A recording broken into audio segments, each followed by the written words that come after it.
Itatap overhaul ko na siya. Ang problema, mayroon akong napansin dito. Ito yung ganito niya. Yan. Ito okay pa.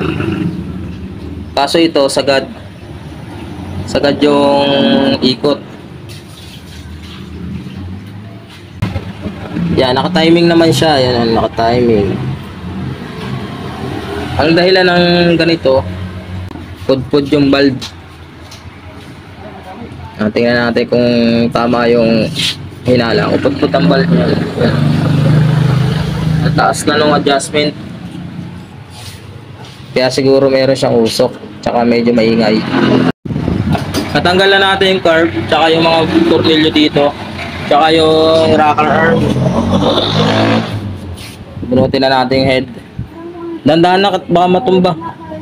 Pukpukin mo lang. Huwag mo ugahin ng ganyan. Matutumba yung motor.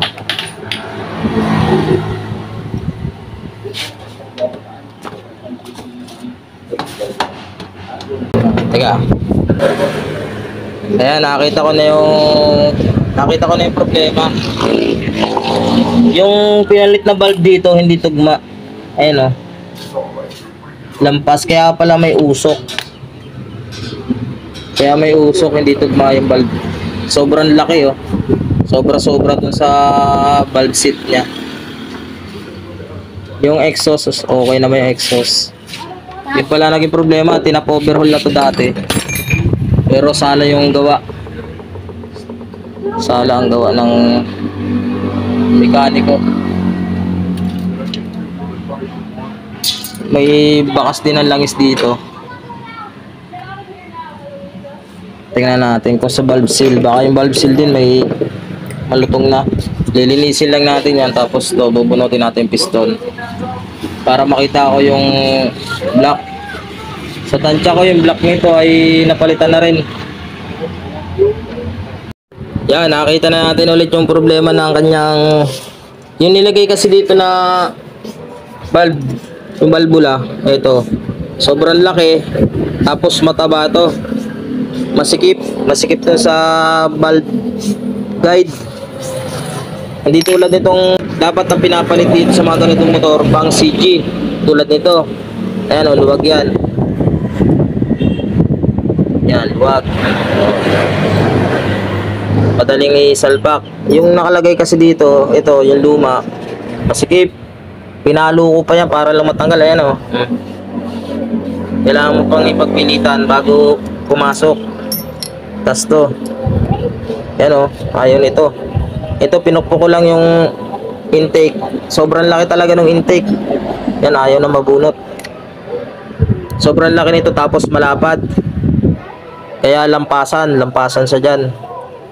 Hindi tulad nun sa intake ng CG, medyo payat, tsaka maliit lang yung bilog.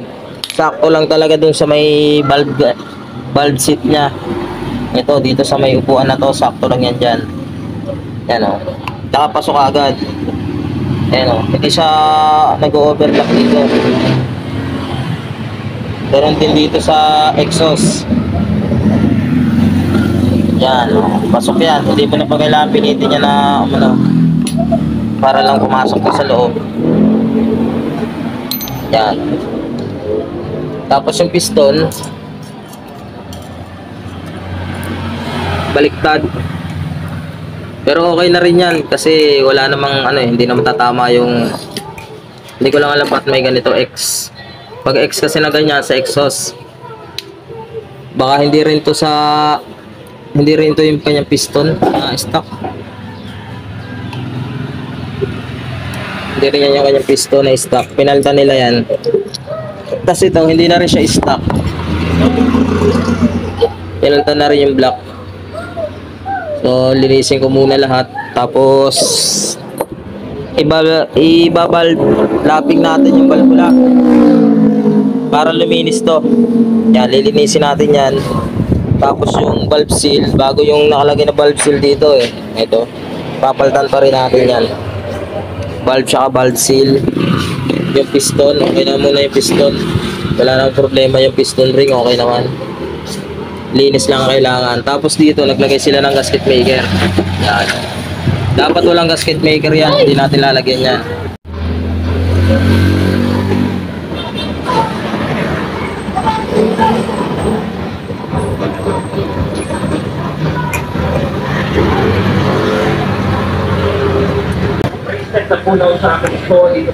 Ano ang pinakabisa at pinakabisa at tanggal ng ako sa akto ng ating drugstore? Naturally. Hindi na mabuhat yung Sure.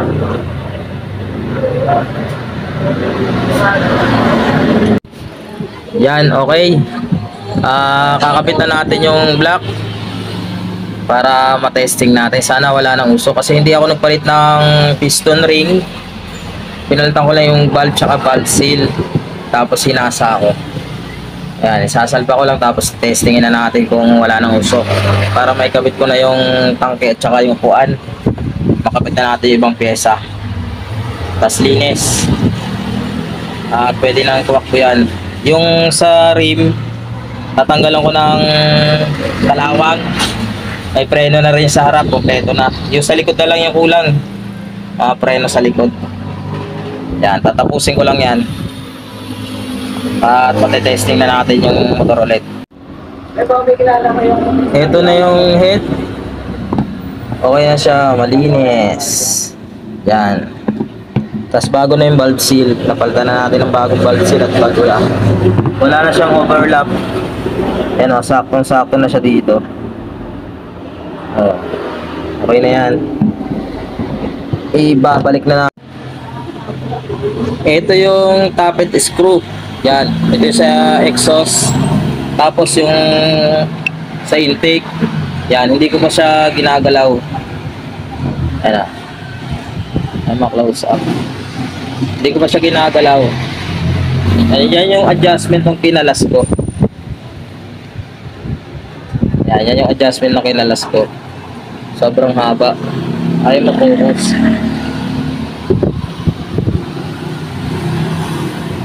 Ayaw. Sagad na sagad oh. Ayan oh. Sagad yan. Pagka nilagyan ko yan.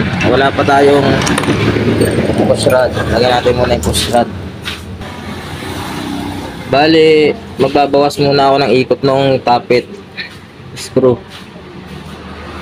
Bawasan natin para may kabit natin ng maayos.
Iti-test drive sana natin, kaso yung clutch niya, nag-running clutch, nagkaroon pala ng dikit. Ito, nagdikit, nasunog yung lining. Kaya ginawa ko, magpapalit tayo dito ng bago. Binabad ko muna sa langis, tapos yung mga pyesa, nilinisan ko. Maganda yung mga pyesa ng Lucky Star, matibay, hindi siya katulad ng sa mga Rusi. Tibay, lalo na tong clutch housing, walang kaalog-alog. Solid talagang gawa. Yan oh. Yung oil pump po napakalupit. Tibay yan oh. Konting linis lang yan. Hindi siya sunog yung makina.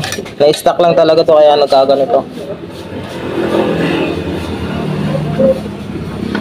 Yan, bukas test drive na natin to para masubukan natin yung takbo niya. Pakalupit na yan oh.